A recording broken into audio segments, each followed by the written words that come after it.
Girls, this is Shipahoy41, and today we're going to talk about how to make slip floats, how to make the charbrella, and of course my favorite, the quiver jig.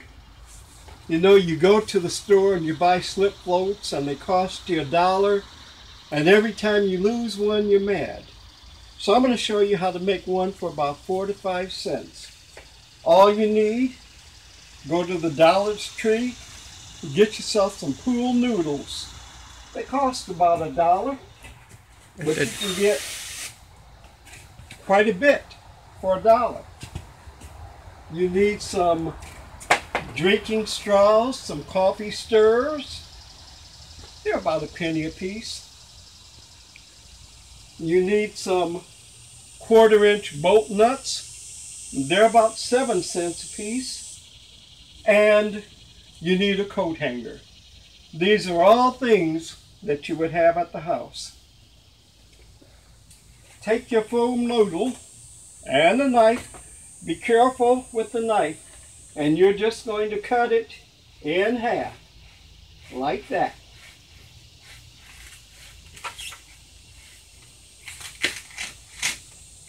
Then once you have it cut in half, you're going to start cutting it in 1-inch strips until you end up with something like this. This is about 2.5 inches by 1 inch. Take your coat hanger and carefully skew it all the way through the pool noodle. Then you have a hole to insert your straw. And you take your straw and you slip it all the way through the hole that you just did until you have something that looks like this.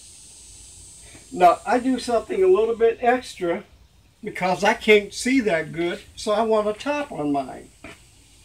I take that same pool noodle in a different color, cut it in half, and then cut it in thirds until you get a little wedge like this.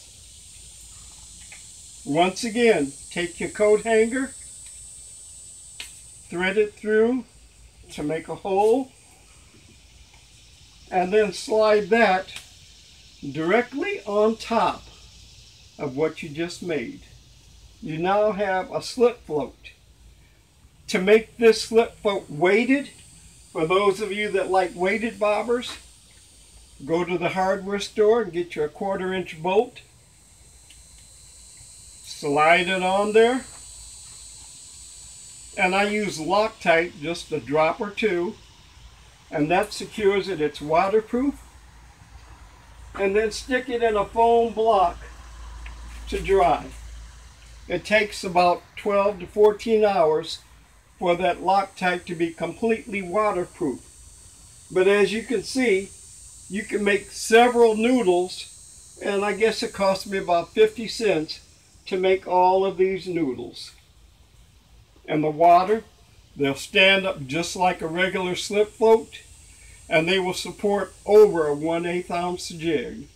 They'll also support a single wire hook, all because it's weighted. Next thing I want to show you briefly is my charbrella. And this is for those of you that are at the beach or on a parade, or individuals that just want to relax out in the yard. Take any of your favorite chairs. This is a PVC pipe. This is an umbrella that I got at the thrift store. All you're going to do, if you walk around here, I'll show you the back of it. You've drilled a hole here, and you've drilled a hole there. I took a plain old coat hanger again. I love coat hangers. And I thread it through the pipe, and I thread it to the chair, and that gives you your anchoring points. To keep the umbrella in on a windy day, I also threaded all the way through here with a coat hanger and attached a chain to it. At the top, You attach the chain with a padlock, and that will keep your umbrella from flying away if it gets a little windy. When you're finished, unhook the padlock, take your umbrella down, and fold up your chair. And the last thing I want to show you about is my quiver. Now this is my favorite at all, because when you're going to the shore to fish, it gives you your hands free. This is made out of electrical conduit. All of this comes in one piece for about $5, $5 or $6. I cut it into 3 pieces. And what I have done, if you look closely, is that I just bolted them together. That keeps them in a straight line. I bolted down here with some JB weld and a key ring. This is just copper wire, and it keeps the bottom together. Then I added an extra hole, added another key ring to attach my strap. This will comfortably hold 3 rods. You can make it 4 or 5 if you want it for a rod storage system. But I hope this helps some of you guys. This is Shipahoy, and I'm signing off. I'll see you on the water.